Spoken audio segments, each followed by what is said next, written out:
रोज रोज तेच तेच खाऊन कंटाळा आला होता आणि काही चटपटीत पण खावंसं वाटत होतं आणि त्यांची फरमाईश होतं. मी म्हटलं पनीरची भाजी करूया. ते म्हटले ठीक आहे. मग पनीरच्या भाजीसाठी साहित्य एकत्र केले.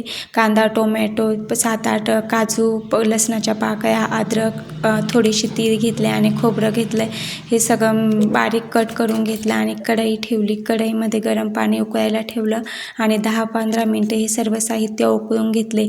का ते सांगतेच, याआधी मी तेलामध्ये फ्राय करायची, पण ग्रेव्ही केल्याच्यानंतर कांदा टोमॅटोचा कच्चा वास यायचा आणि माझ्या मैत्रिणी याआधी मला किचन टिप्स दिलेली होती की तेलामध्ये फ्राय न करता गरम पाण्यामध्ये फ्राय करायचं म्हणून. मग मी मिक्सरमध्ये सर्व बारीक करून घेतलं.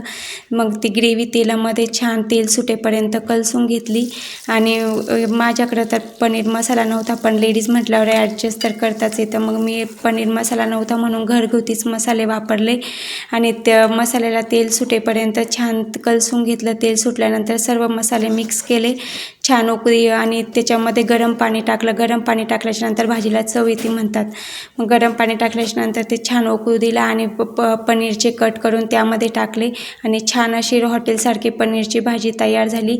तर याआधी मी अशी केली नव्हती, पण छान केली आणि ग्रेव्ही पण खूप छान थिक झालेली होती. तुम्ही नक्की अशी ग्रेव्ही ट्राय करून बघा. कशी वाटली ते कमेंट करून नक्की सांगा. बाय, भेटूया नेक्स्ट व्हिडिओमध्ये. व्हिडिओ आवडल्यास लाईक आणि सबस्क्राईब नक्की करा.